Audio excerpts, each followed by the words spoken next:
Alhamdulillahi Rabbil Alamin. Wassalatu wassalamu ala ashrafil anbiya'i wal mursalin wa ala alihi wa ashabihi wa man tabi'ahum bi ihsanin ila yaumiddin. Amma ba'du, rabbi shrah li sadri wa yassir li amri wahlul 'uqdatam min lisani yafqahu qawli. Subhanaka la ilma lana illa ma 'allamtana innaka antal alimul hakim. Allahumma 'allimna ma yanfa'una wanfa'na bima 'allamtana wa zidna ilman ya rabbal alamin. Allahumma inna nas'aluka ilman nafi'an wa rizqan tayyiban wa 'amalan mutaqabbalan wa shifaa'an min kulli da'in wa saqamin.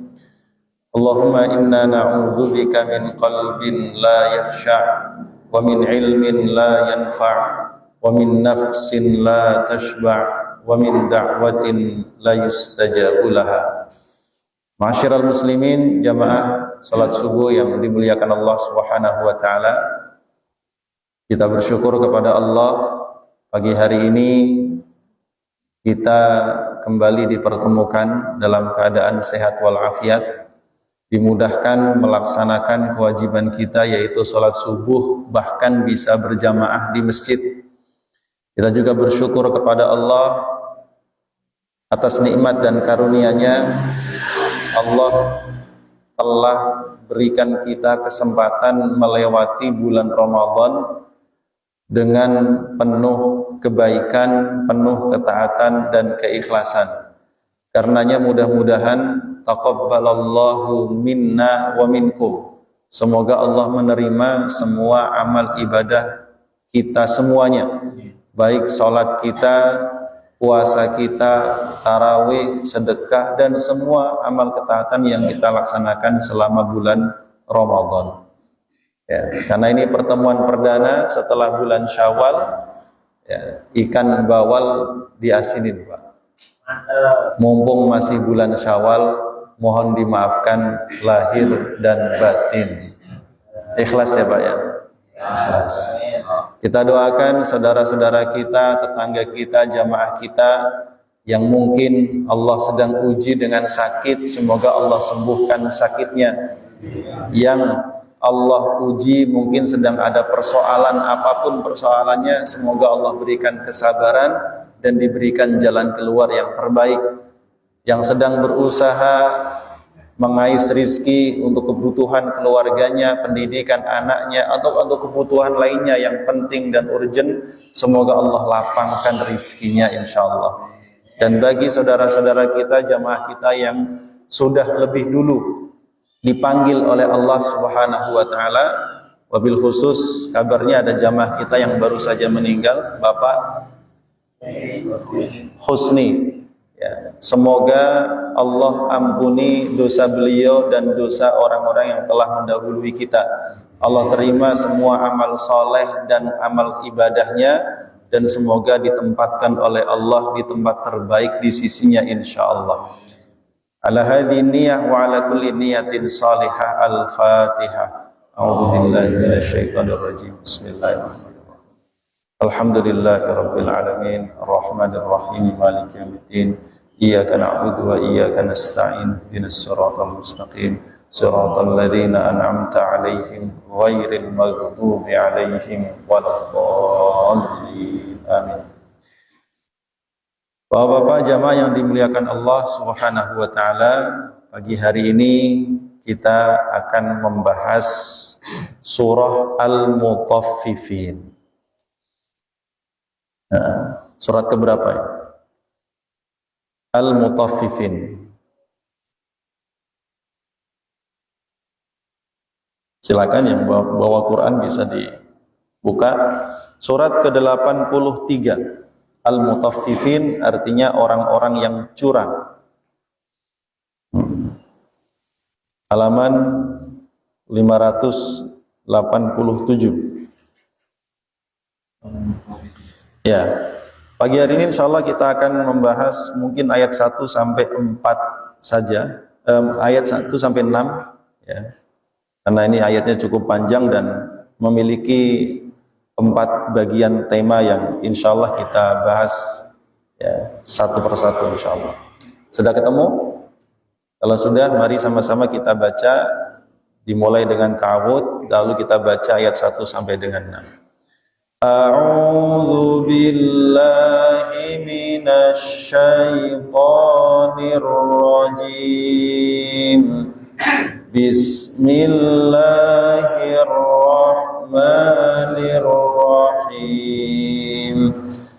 Wailul lil mutaffifin alladzina idza iktalu 'alan nasi yastawfun wa idza kaluhum aw wazanuhum yukhsirun ala yadhunnu ulaika annahum mab'utsun liyaumin 'adzim yauma yaqumun nasu lirabbil 'alamin.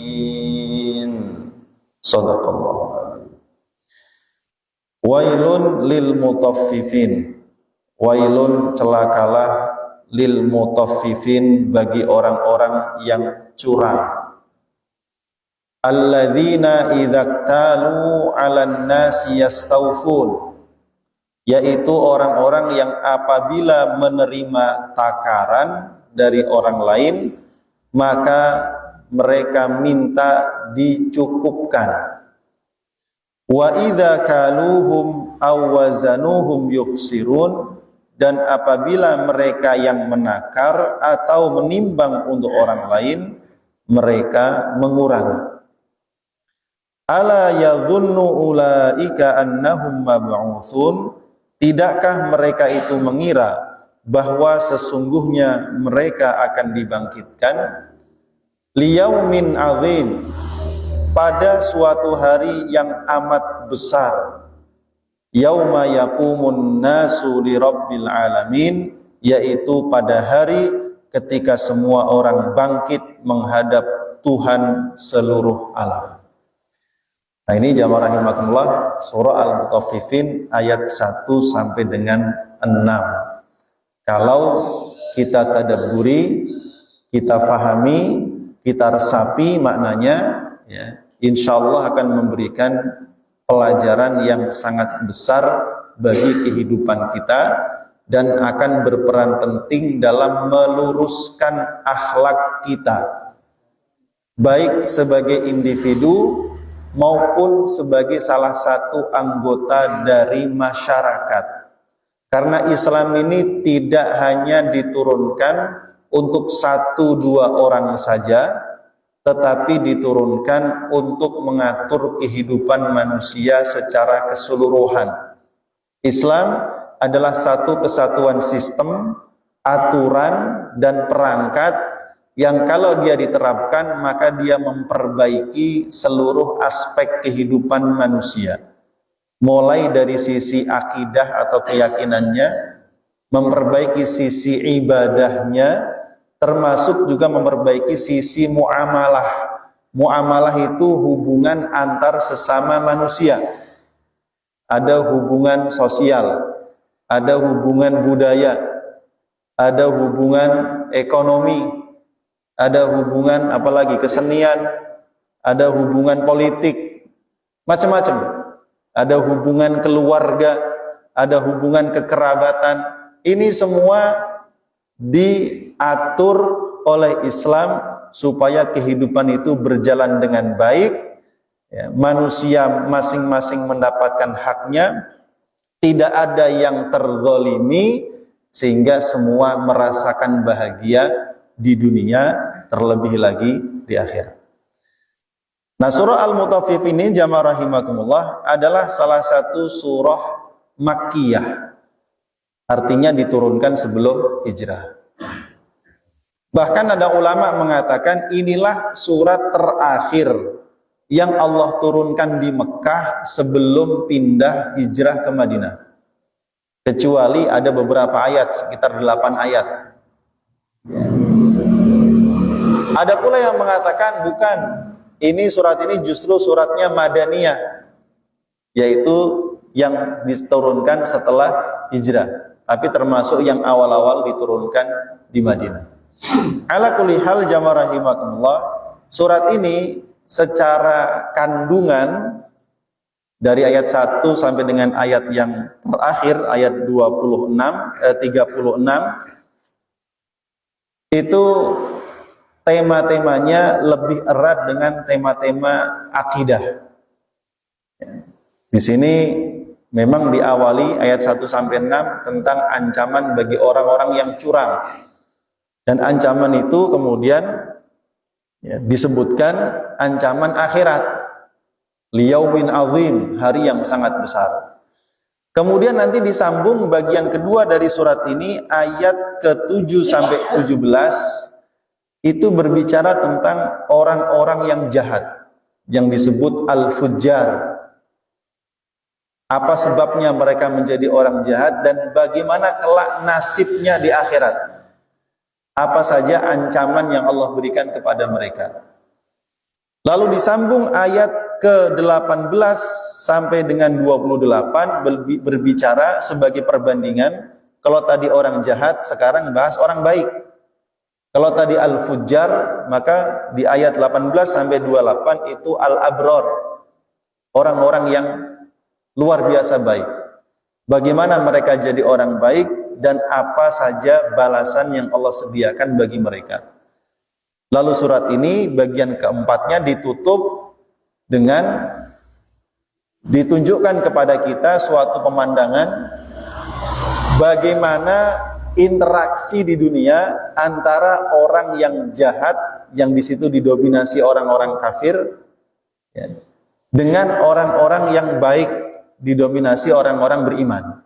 Bagaimana sikap orang kafir kepada orang beriman?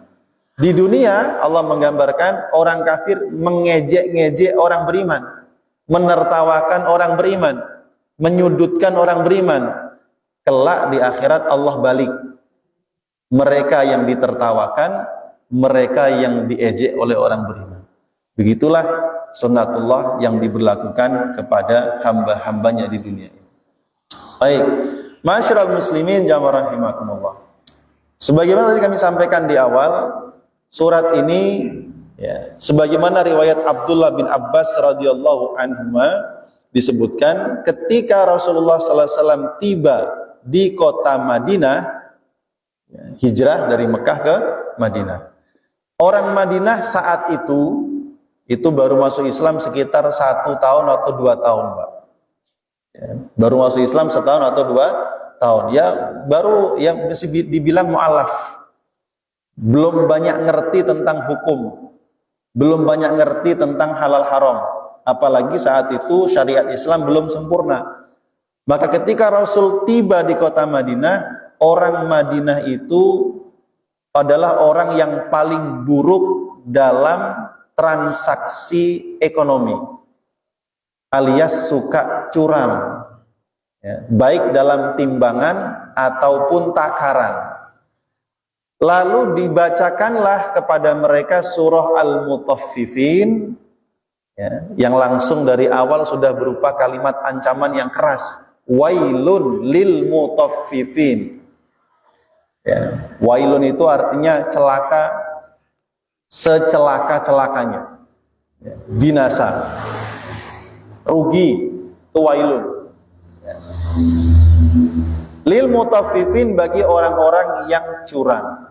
Begitu dibacakan ayat ini, mereka langsung sadar dan berusaha memperbaiki transaksi ekonominya, maka mereka pun meninggalkan praktek curang dalam perdagangan.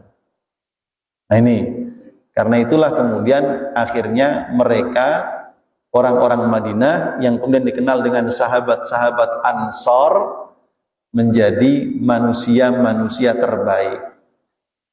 Allah kasih gelar radhiyallahu anhum wa radu'an. Allah ridho terhadap mereka, dan mereka pun juga ridho terhadap Allah. Dan masyarakat Madinah nantinya menjadi masyarakat percontohan bagi seluruh dunia. Bagaimana peradaban Madinah ini menjadi peradaban percontohan, peradaban terbaik karena langsung dibimbing, dididik oleh Rasulullah sallallahu alaihi wasallam.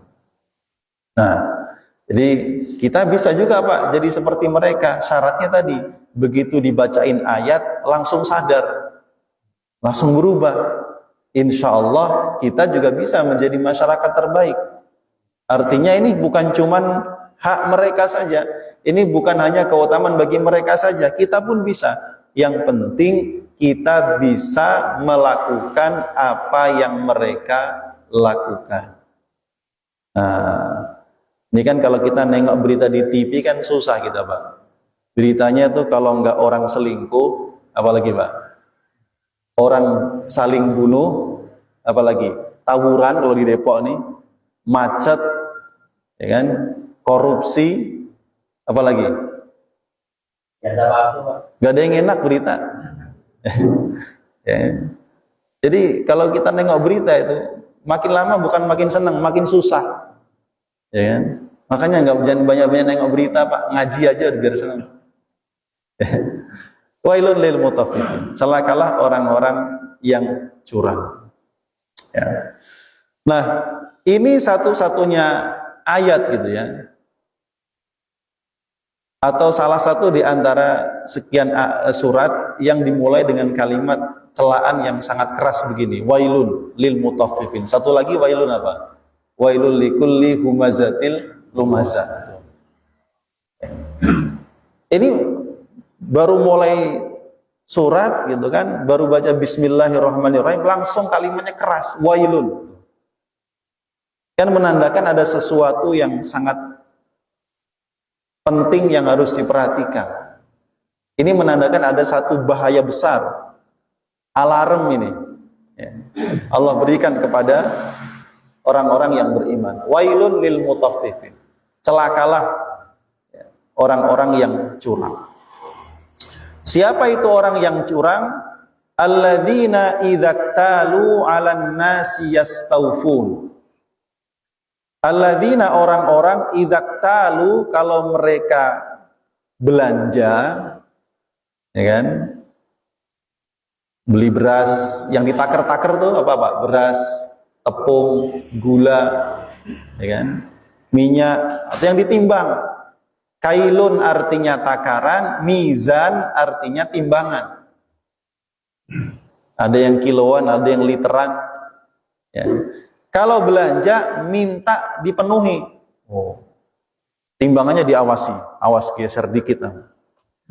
Ya. Gak boleh geser kurang dikit, gak boleh. Ya. Wajar nggak? Ya boleh sih sebenarnya. Tapi kadangkala kalau itu sesuai dengan hak dia, sekilo ya sekilo, wajar gitu kan.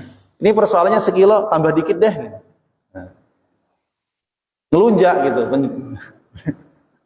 Kalau saya bilang ke ibu-ibu, hati-hati Bu, kadang udah belanja, ya, udah harganya murah, masih ditawar pula, ya. Habis itu masih minta bonus. Bonusnya maksa, ngambil sendiri. Nah. Itu suka ada Pak, ibu-ibu udah begitu, belanja di pasar, sayur harganya udah murah, masih ditawar, udah ditawar, masih minta bonus, bonus ini ya, diambil sendiri, orangnya belum bilang boleh, langsung pergi dia, nggak tahu tuh yang punya ikhlas apa enggak. Sampai rumah dimasak, dikasih sama suaminya, sama anaknya, gimana tuh? Ya. Jadi alladzina idzaktalu 'alan nasi yastawfun, kalau mereka belanja, bertransaksi, mereka sebagai customer, pembeli, ya, minta haknya dipenuhin bahkan dilebihin. Tapi sebaliknya, ini baru separuh sifatnya. Wa idza kaluhum aw wazanuhum yukhsirun, giliran mereka yang jualan, ya, mereka yang menakar, mereka yang menimbang, ya, kaluhum menakar, aw wazanuhum atau menimbang, yukhsirun justru mengurangi. Nah, ini namanya orang yang curang. Kalau belanja maunya dilebihin, giliran jualan ngurangi. Ada nggak model begini? Oh, ada. Ya. Banyak. Nah ini wailun lil mutaffifin. Itulah kenapa Rasul mengatakan pasar itu tempat yang paling banyak setannya. Bukan berarti yang di pasar itu setan semua, bukan. Ini karena praktek-praktek begini rawan tuh di pasar. Ya. Sehingga Ibnu Katsir ya, rahimahullahu taala beliau mengatakan al-mutaffif adalah orang yang melakukan praktek tatfif, curang, yaitu al-bakhsu wan naqsu fil mikyali wal mizan, yaitu berbuat curang dan mengurangi dalam takaran dan timbangan. Imma bil izdiyadi inittadha minan nas, boleh jadi dengan minta tambahan ketika mereka itu belanja atau melakukan sesuatu, tapi wa imma bin nuqsan in qadahum, atau dengan cara mengurangi ketika mereka yang mengatur. Jadi segala macam praktek yang merugikan orang lain, ya, yang mencurangi orang lain dan menambah keuntungan bagi diri sendiri, itu namanya mutaffifin. Nah, kalau pedagang di pasar paling-paling ngelebihin berapa Pak? Seon ada seon. Nah ada. Kalau ngurangi seon, mungkin juga dikit. Gas melon katanya isinya 3 kilo, ya kan? Giliran dimasak, kok perasaan baru berapa hari udah habis aja. Lagi di TV-TV, di berita-berita kan dikasih tahu tuh, ternyata di pangkalan gas dari 50 tabung jadi 100 tabung tuh. Ya Allah. Na'udzubillah. Ya kan? Minyak goreng yang isinya harusnya tulisannya itu 2 liter. Begitu ditaker, hanya sampai 2 liter. Ya. Beras, tepung, gula, macam-macam. Ya. Dikit tapi kali sekian, ya kan? Dapat tender ngecor jalan, harusnya ukurannya tinggi 30 cm, lebar sekian, ya. Speknya semennya harus sekian, besinya harus begini, pasirnya begini. Ada orang doyan makan pasir sama semen sama besi, kurangi 1 cm, emang ketahuan siapa yang mau ngukur katanya. Ini semua praktek curang, apalagi koruptor ya. Dibilang ke rakyat, ayo bayar pajak, ayo bayar ini itu macam-macam. Pajak ini banyak, penerimaan negara dari pajak itu ya bisa dibilang mendominasi daripada hasil daripada BUMN, Pak.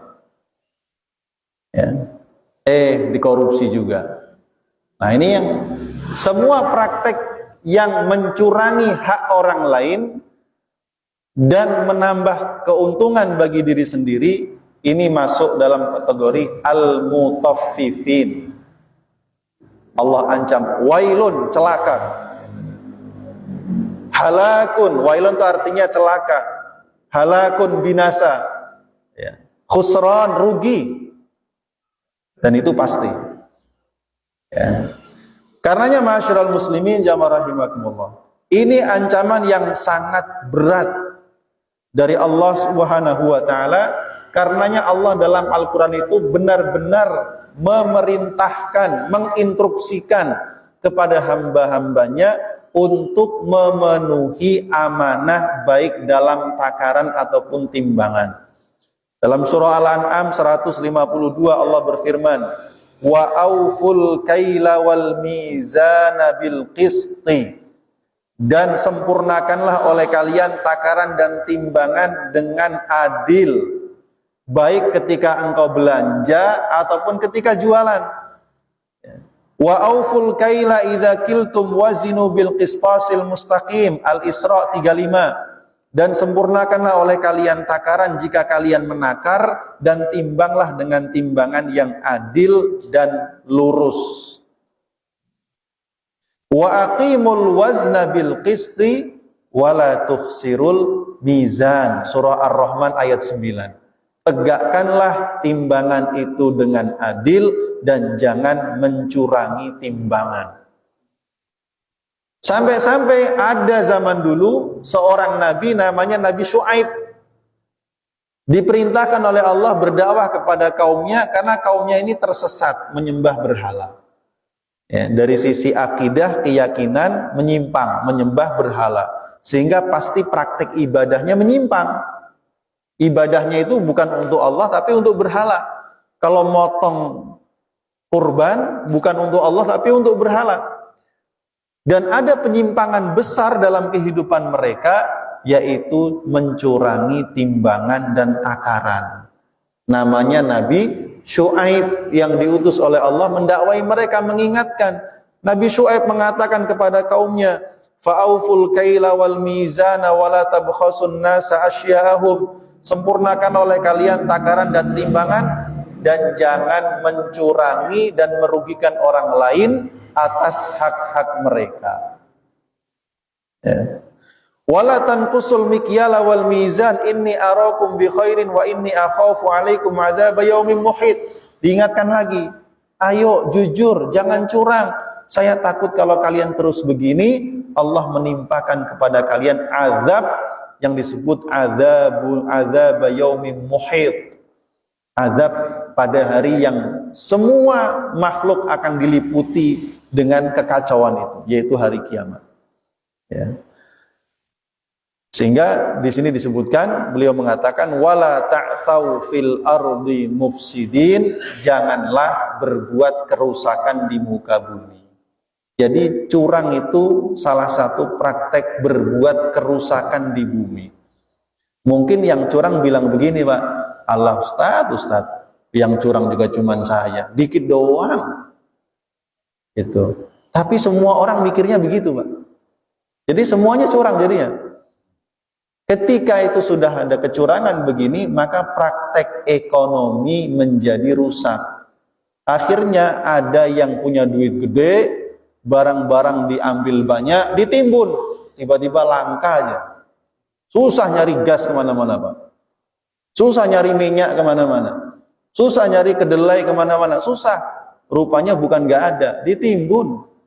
Ketika orang sudah kesusahan nyari, butuh banget, namanya butuh banget, berapa aja dibeli, baru dikeluarin. Nah, ini juga termasuk namanya praktek curang itu. Penimbunan, haram.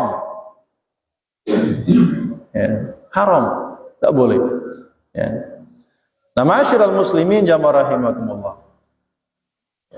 Karenanya Allah Subhanahu wa taala benar-benar menekankan ancaman ini dengan ancaman yang sangat keras, ya, kepada manusia, karena dampaknya itu tidak hanya dirasakan 1-2 orang, ya, tapi dirasakan masyarakat secara umum. Jadi kita sampaikan, Islam itu ingin menjaga agar setiap orang itu mendapatkan haknya dan tidak ada yang terzalimi. Itu Islam. Karenanya sampai Allah turun tangan. Ya. Islam gini amat sih, urusan apa dagangnya diurusin. Lah justru itu, rata-rata dalam urusan masalah finansial dan keuangan itu Allah langsung yang turun, Pak. Ya. Pembagian warisan Allah turun langsung. Ya kan? Masalah jual beli Allah turun langsung. Ya kan? Kalau perang dapat rampasan perang Allah langsung yang ngatur. Kenapa? Kalau diserahkan manusia, manusia itu cenderung tamak, serakah. Ya, karenanya semua diminta tunduk patuh kepada Allah. Semuanya insya Allah akan terasa adil. Itu pun masih ada yang nganggep Allah nggak adil, Pak. Ya, Islam nggak adil. Kenapa perempuan warisannya jatahnya cuma setengah dari laki-laki? Oh. Ya, dia nggak mikir, perempuan dalam Islam itu hidupnya dari kecil sampai mati ditanggung. Kecil sampai dewasa ditanggung ayahnya. Ya kan? Ayahnya meninggal, ada saudara laki-lakinya nanti. Ya, atau walinya. Nanti kalau sudah menikah, Suaminya yang nanggung, ya kan? Nanti kalau sudah suaminya meninggal dunia, anaknya udah gede, anaknya yang nanggung. Ya, coba laki-laki.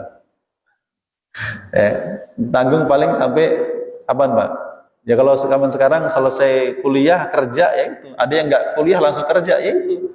Disitulah dia mulai berjibaku. Karenanya laki-laki mati bunuh diri gara-gara ekonomi lebih banyak. Betul, Pak? Naudzubillah min dzalik. Ya. Karena tanggung jawab, beban tanggung jawab. Islam sudah paling adil. Ya. Nah, ma'asyiral muslimin jamaah rahimahullah. Karena itu ini hak antar sesama manusia, Pak. Itu harus dipenuhi di dunia. Kalau nggak dipenuhi di dunia, di akhirat ditagih, Pak. Jadi ini curang di dunia, nggak ketahuan sampai mati. Ya udah. Alaihissallahu bi ahkamil hakimin. Di akhirat tuh orang yang dicurangi nuntut sama Allah. Ya Allah, nih. Kalaupun yang dicurangi nggak tahu, Allah yang maha tahu kamu curang. Betul, Pak?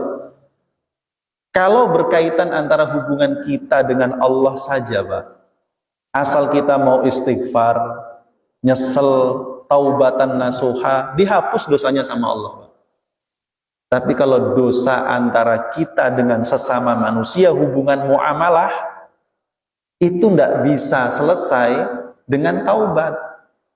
Taubatnya akan diterima oleh Allah, tapi syaratnya ditambah. Syaratnya harus minta maaf kepada orang yang dizalimi dan mengembalikan haknya yang pernah kita ambil. Coba. Ini nggak main-main. Ya. Karenanya sampai di akhirat disebut ada orang yang bangkrut. Ya. Siapa orang yang bangkrut?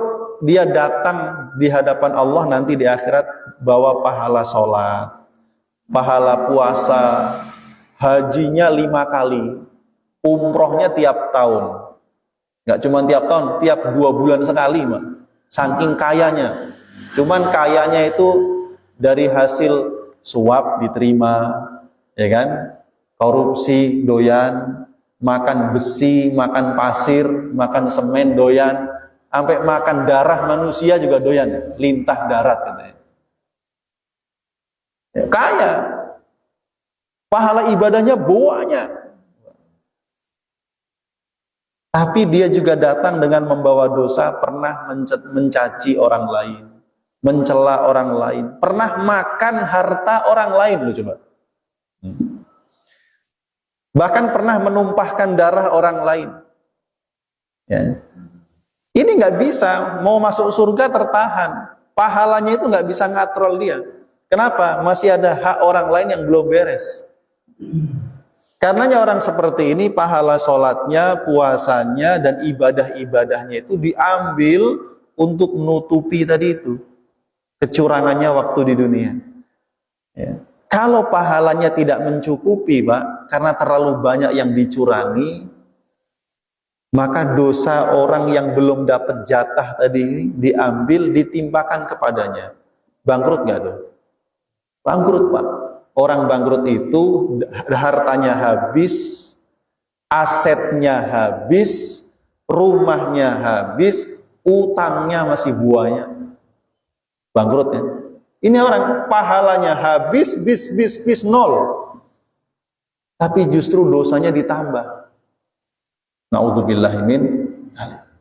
Makanya kalimat wailun lil mutaffifin ini ancaman sangat keras. Celaka, binasa, rugi orang yang curang. Walaupun nggak ketahuan, walaupun ketika disidang di pengadilan itu menang dia, karena bisa nyogok hakim. Oh, sogoknya nggak main-main, 50 kg emas, ya, duit berapa miliar, berapa triliun, hakimnya ditangkap. Ya, kalau nonton berita isinya begitu, Pak. Ya, kata Ustadz Dasat Latif gini, hakim ditangkap dan akan dihakimi oleh hakim juga. Mudah-mudahan ya Allah berikan hakim-hakim di Indonesia ini kejujuran dan ketulusan katanya. Ya. Ini repot. Ya. Dan macam-macam. Kan ada makelar ya, zaman sekarang tuh banyak model-model makelar. Dari makelar perdagangan sampai makelar kasus. Ya. Semua demi nyari duit. Ada pengacara-pengacara abal-abal. Ya. Tuh saudara saya cerita di Lampung. Ya. Kejar-kejar pengacara. Ya. Dituduh ini itu macam-macam. Intinya cuma satu, nyari duit. Ya. Sampai bilang temennya kehilangan motor 2, duit sekian puluh juta. Kasus gak diurusin. Ya. Cuma nyari duit. Ya. Jadi ma'asyiral muslimin jamaah rahimakumullah. Ya. Sekali lagi, jadi al-mutaffifin adalah segala macam bentuk praktek yang merugikan orang lain dan memberikan keuntungan kepada diri sendiri. Mau dia dalam urusan perdagangan ataupun yang lainnya. Sampai disebutkan bahwa maka berhati-hatilah seseorang yang mencurangi hak-hak orang lain, baik hak-haknya secara materi ataupun maknawi, baik itu kepada kedua orang tua, anak-anak, kepada istri, saudara, kerabat, tetangga, dan manusia secara umum. Ya. Ini juga begitu. Ya. Para suami kalau memang jatah belanjanya istri itu harus sekian, yang dikasih Pak sekian, jangan sampai dicurangi, bahaya juga itu. Wa kam min insanin yad'id din wat tuqa wa zuhud wal wara wa yahummuhum bitaubah wa yuwajjihun nas wa yad'uhum lakinnahu la yunsif fi nafsi. Ya. Maka lawan daripada curang itu adalah berbuat adil dan berbuat jujur. Ya, berbuat jujur. Ma'asyiral muslimin jamaah rahimakumullah. Diriwayatkan bahwa penduduk kota Madinah mereka itu dulu adalah pedagang-pedagang yang suka curang. Mereka sering berjualan dengan praktek, dulu ada namanya praktek jualan al-munabadah. Al-munabadah itu artinya melempar, Pak. Jadi gini, karena barangnya banyak, ya, bayar, terus ngelempar tongkat atau sesuatu. Mana tongkat itu jatuh di mana, yaitu yang diambil. Itu namanya al-munabadah. Contoh begini, ya, bapak-bapak jual tanah ke saya. Ini kalau praktek munabadah, saya beli ya berapa? 100 juta. Ya udah, sejauh mana? Sejauh lemparan kamu. Nah, lempar. Kalau kelomparannya kuat, dapatnya banyak. Yang rugi yang jualan. Tapi kalau lemparannya cuman pendek, apalagi tangannya kesenggol, wah, cuma dapat semeter tuh, rugi dia. Itu namanya al-munabadah. Jual beli dengan cara melempar. Tuh. Jadi kayak spekulasi. Disebut dengan bai'ul gharar, jual beli yang enggak jelas. Ya, enggak jelas barang yang mau dijual sama harganya itu enggak cocok gitu. Ya. Ada al-mulamasah, al-mulamasah, megang bayar. Nah, itu namanya mulamasah, Pak. Megang bayar. Wah. Ada nggak begitu? Ada beberapa tempat ada, pegang bayar pokoknya. Nah, ini repot. Ya. Padahal kita nggak pengen beli, kan gitu kan? Soalnya orang belanja kan mau lihat barangnya dulu, dilihat, diperhatiin kan begitu. Ada cacatnya apa enggak? Ini asal pegang bayar. Yang rugi siapa? Pembelilah. Ya. Nah, dan sekian praktek gharar lain. Ya. Bahkan mereka itu sampai jual burung yang ada di langit. Itu burung saya itu yang lagi terbang. Beli itu. Lah setelah dibeli nangkepnya gimana coba? Atau ontanya kabur. Onta saya kemarin kabur. Ciri-cirinya begini. Kamu mau beli nggak? Mau. Ya udah bayarin. Tapi ontanya suruh nyari sendiri. Iya kalau ketemu, kalau enggak. Itu praktek zaman dulu begitu. Dan itu semua diharamkan oleh Rasulullah SAW karena merugikan pihak pembeli. Ya. Nah itu. Karena itu kemudian Rasulullah SAW menasihati mereka, membacakan kepada mereka surah Al-Mutaffifin ini, lalu Rasul bersabda begini, Pak, ini penting. Khamsun bi khamsin. 5 bencana, musibah di dunia disebabkan karena 5 perbuatan dosa. Nah. Mana qadha qaumun al-ahda illa sullita alaihim aduhum. Yang pertama, tidaklah suatu kaum itu mengingkari janji melainkan Allah pasti jadikan mereka dikuasai oleh musuh mereka. Jadi kalau Indonesia ini jadi negara nggak bisa berdaulat sendiri, masih disetir oleh negara lain, atau orang oligarki lah, kalau orang apalah itu modelnya, boleh jadi karena rakyat Indonesia ini secara umum, terutama pemimpinnya, suka bohong, suka bikin janji tapi ingkar. Jangankan janjinya pada rakyat, Pak, sumpahnya kepada Allah ya dilanggar. Apalagi rakyat kecil, Pak. Ya kan? Dan kalau dilantik itu disumpah tuh pakai Quran. Demi Allah. Nah, itu aja dilanggar, apalagi cuma janji ya kepada rakyat. Nah. Dua, wa ma hakamu bi ghairi ma anzalallahu illa fasha fihimul faqr. Dan tidaklah mereka membuat aturan dengan aturan yang tidak sesuai dengan hukum Allah. Jadi bikin perda, bikin undang-undang, itu nggak sesuai dengan aturan Allah, alias melanggar syariat, melainkan pasti akan tersebar kefakiran dan kemiskinan. Ya, lihat sistem ekonominya, ekonomi Islam apa ekonomi kapitalis? Udah kapital liberal lagi. Yang kaya makin kaya, yang miskin mati tercekik gara-gara kelaparan tidak bisa makan. Ya kan? Terjadi kemiskinan banyak di mana-mana. Karena itu para ulama mengatakan, kalau kamu melihat orang miskin di suatu daerah, itu diantaranya disebabkan karena orang-orang kayanya itu saking rakusnya, nggak menyisakan sedikit pun buat orang miskin. Ya.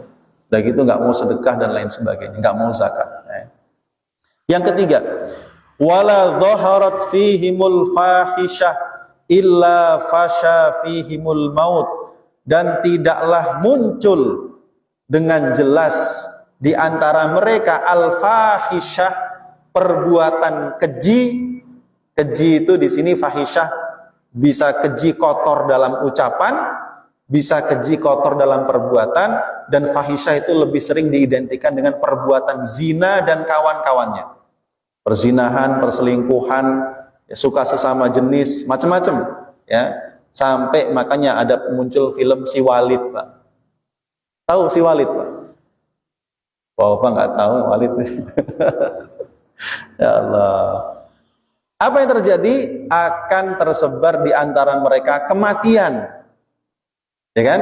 Ya selingkuh, mana terima suaminya, dibunuhlah. Istri sama selingkuhannya sekaligus. Ya. Ya karena selingkuh punya apa sampai hamil, ya bayinya dibunuh juga. Minimal dibuang. Sedih. Makanya saya bilang, kalau kita dengar berita zaman sekarang tuh, isinya cuma sedih, susah. Ya, itu tiga. Ya. Yang keempat, wala toffaful mikyala illa muni'un nabat. Dan tidaklah suatu kaum masyarakat itu mencurangi takaran ataupun timbangan, kecuali mereka akan terhalang dari tumbuh-tumbuhan. Panen gagal, ya kan? Beternak mati, ya kan? Punya pemancingan gulung tikar, usaha susah. Kenapa? Curang tadi itu. Lewat itu baru akibat di dunia. Padahal wailun lil mutaffifin artinya ancaman di akhirat. Ya. Yang kelima, wa ukhidhu bis sinin. Enggak cuman mereka terhalang dari tumbuh-tumbuhan, kata Rasul, wa ukhidhu bis sinin, kalau mereka curang, mereka akan ditimpa kemarau panjang. Sekarang di dunia ini enggak cuman kemarau panjang, hujannya kelebihan. Negara-negara yang biasanya enggak banjir, Pak. Florida, Amerika kemarin banjir besar. Saudi berapa kali. Indonesia, Depok, Masya Allah, tiap hari. Oh, na'udzubillah. Ya. Jadi akhirnya juga kemarau ya rusak, hujan kelebihan juga rusak. Sukabumi berapa bulan yang lalu, macam-macam. Ya Allah, sedih Pak. Ya. Wala mana'uz zakata illa khubisa anhumul qatr. Yang kelima, dan tidaklah mereka itu menolak membayar zakat, melainkan akan dihukum oleh Allah tidak diturunkan hujan. Dalam hadis lain, kalau seandainya bukan karena rasa belas kasihan Allah kepada para binatang, Allah nggak bakal turunkan hujan. Na'udzubillah. Jadi manusia, terutama umat Islam ini harus sadar bahwa bencana alam atau kerusakan sosial yang terjadi dalam kehidupan kita, sampai dari mulai kerusakan orang yang paling tinggi, pemimpin-pemimpin kita, sampai kerusakan di tengah masyarakat, itu harus disadari itu tidak cuma kerusakan di dalam hubungan antar sesama manusia, tapi ada dosa yang dilakukan. Itu harus benar-benar kita yakini. Karenanya sudah berapa sekian puluh tahun ulama kita di Indonesia ini mengajak ayo taubat nasional. Sampai berapa kali digelar istighothah nasional. Istighothah itu artinya permintaan pertolongan kepada Allah. Semalam suntuk istighothah macam-macam. Tapi kalau perbuatannya nggak berubah Pak, berarti taubatnya sama istighothahnya cuma istighothah sambel itu. Ya. Dan itu juga paling baru beberapa orang, baru segelintir, belum menjadi sebuah kesadaran nasional. Nah ini harus menjadi sebuah kesadaran nasional, nggak bisa 1-2 orang saja. Gitu. Jadi ma'asyiral muslimin jamaah rahimahullah, ini nggak main-main gitu. Kita sedang mengkaji ayat Al-Quran, ya, yang merupakan firman Allah. Dan Allah itu yang ngasih kehidupan manusia, yang ngatur kehidupan manusia, dan yang menimpakan apapun dalam hidup manusia, baik susah ataupun senang. Tuh. Dan Allah mengingatkan kepada kita, wailun lil mutaffifin. Ya. Baik, ma'asyiral muslimin jamaah rahimahullah. Tuh. Hanya kita minimal di lingkungan kita ini kita jaga Pak. Skup RT, skup RW, ini kan wilayah kita, yang kita jaga itu. Syukur-syukur bisa melebar ke satu kampung, satu kelurahan, Masya Allah. Ya kan? Ini semangat ini harus ditularkan. Ya. Dan ini butuh waktu yang panjang. Boleh jadi umur kita nggak cukup untuk memperbaiki itu. Nggak apa-apa, nanti umur kita habis, anak cucu kita yang nerusin. Dan kita udah dapat pahala memulai kebaikan. Itu yang paling penting. Ya. Ma'asyiral muslimin jamaah rahimakumullah. Baik. Lalu kemudian Allah Subhanahu wa taala berfirman, ala yadhunnu ulaika annahum mab'utsun. Ala yadhunnu, tidakkah meyakini ulaika orang-orang yang curang itu annahum mab'utsun, bahwasanya mereka kelak akan dibangkitkan. Kalau kata orang kita begini, orang itu kok berani banget curang ya? Apa nggak inget ntar dia bakalan mati? Apa nggak inget ntar hari kiamat dia akan dibangkitkan, ya, lalu mempertanggungjawabkan seluruh amalnya? Ini kalau orang beriman mesti ngomongnya begitu. Ala yadhunnu ulaika annahum mab'utsun. Mbok yau ingat mati, ingat kiamat akhirat, ingat yaumul hisab. Ya. Sehingga kalau orang beriman itu ingat Pak, orang beriman, iman kepada Allah, iman kepada hari akhir, kiamat, dia ingat dengan imannya itu, dia mesti berhenti dan takut berbuat curang. Ya. Karenanya kenapa Islam itu membangun pondasi pertama, pondasi keyakinan, pondasi iman. Karena ini yang paling kuat untuk mencegah manusia dari berbuat keburukan. Aturan sama undang-undang nggak bisa Pak. Orang yang bikin undang-undang aja curang. Ya kan? Iya. Yang bikin aturan juga melanggar coba. Karena aturan manusia itu nggak bisa diawasi. Ya kan? Coba, dari dulu kan yang namanya orang naik motor keluar itu harus pakai helm aturannya. Kalau enggak kena Tilang. Tapi kita, jalan ini mah aman, nggak pernah ada tilang, aman aja udah jalan. Itu contoh kecil ya. Ya. Aturan pajak ini itu macam-macam dibikin. Banyak kok yang nggak bayar pajak. Dan yang nggak bayar pajak itu bukan orang-orang yang rakyat biasa kayak kita ini. Justru yang perusahaannya gede-gede, yang dekat sama penguasa itu banyak yang malah nggak bayar pajak. Yang disebut pengemplang pajak itu orang kaya atau orang miskin? Orang kaya, Pak. Ya. Orang miskin mah kalau nggak kuat ya nggak bayar. Nungguin pengumuman penghapusan denda, baru bayar rame-rame ke Samsat. Antreannya sampai panjang.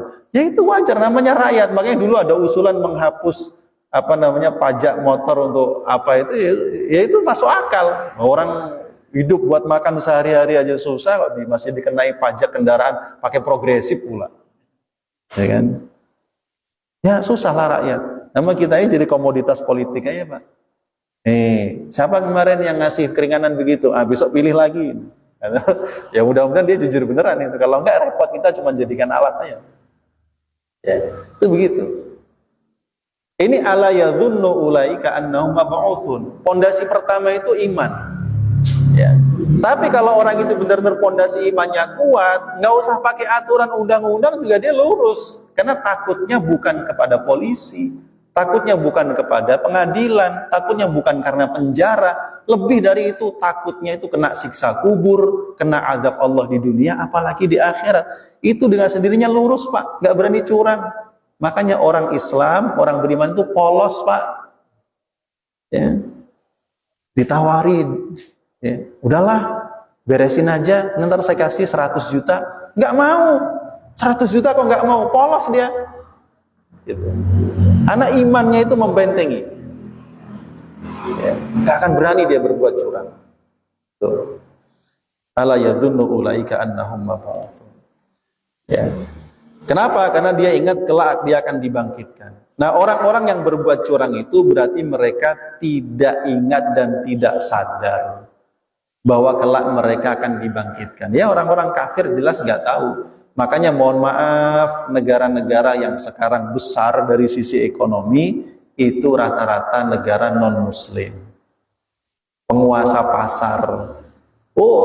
Orang negara-negara Arab yang punya minyak kaya-kaya, Pak, tapi mereka juga tunduk di bawah kekuasaan negara-negara non-muslim. Ya kan? Yang ramai perang dagang Amerika sama Cina, ya mereka ya nggak punya aturan seperti aturan Islam. Pokoknya asal untung babat aja. Mau negara lain rugi kayak, ya. Bahkan dikatakan ada yang sampai sengaja negara itu bisnis narkoba untuk merusak negara lain biar bisa ditundukkan. Jadi sampai begitu. Ada yang jual beli senjata. Ya mereka nggak punya aturan. Islam nggak sampai begitu. Ya. Karena mereka tidak beriman. Ya. Liyaumin azim, kelak mereka akan dibangkitkan pada hari yang amat sangat berat, yaitu yauma yaqumun nasu lirabbil alamin, hari kiamat di mana kelak manusia setelah dibangkitkan dari kuburnya dalam keadaan telanjang, ya kan, tidak punya apa-apa, lalu digiring di padang mahsyar dengan api yang sangat panas, ya. Mereka akan dimintai pertanggungjawaban satu demi satu di hadapan Allah, berdiri di hadapan Allah. Berapa lama berdiri? Ada yang mengatakan 100 tahun. Antrean 100 tahun. Ada yang bilang 300 tahun. Ada yang sampai 10.000 tahun. Ada yang sampai 50.000 tahun, Pak. Kita ini umat akhir zaman, Pak. Kalau antriannya dari absen pertama Nabi Adam, kita paling lama. Ya, tapi Allah, saking lamanya disebutkan dalam hadis matahari itu diturunkan oleh Allah, ya, sampai jarak 1 mil atau 2 mil, sehingga orang itu karena nunggu udah susah, selain keringetan nangis, tenggelamlah dia dengan keringatnya, tenggelam dalam keringatnya sendiri. Sesuai dengan tingkatan amalnya. Ada yang tenggelam sampai mata kaki, ada yang tenggelamnya cuman sampai betis, ada yang sampai lutut. ada yang sampai pusar, ada yang sampai dada, ada yang sampai pundak, ada yang sampai mulut, ada yang kelelep. Sesuai tingkat amalnya masing-masing. Nah, kalau kita orang beriman ingat begini nggak berani, Pak. Udahlah, nggak apa-apa, ya kan? Walaupun rizki sedikit, yang penting halal, ya kan? Insya Allah kalau didapatkan dengan cara yang halal, insya Allah mencukupi dan barokah. Itu yang selalu konsep yang diajarkan para ulama kita. Ya, cukup. Padahal kalau dihitung-hitung, saya cuma dapat sekian, tapi semua kebutuhan saya kebayar. Ya, itu namanya cukup dan barokah. Listrik, air kebayar, belanja istri bisa, beli pakaian bisa, sekolah anak tercukupi, kebutuhan macam-macam terpenuhi. Ya, daripada bela-belain sampai korupsi, berbuat curang, nipu sana sini, padahal juga nggak semua duitnya dimakan, malah menyebabkan petaka di dunia dan juga bisa di akhirat. Wallahu a'lam bishawab. Mudah-mudahan ini menjadi pelajaran yang bisa kita jadikan sebagai peringatan dalam hidup kita. Kita ingin menjadi hidup yang lurus, ya, taat kepada Allah dan jauhi praktek-praktek kecurangan dan kemaksiatan.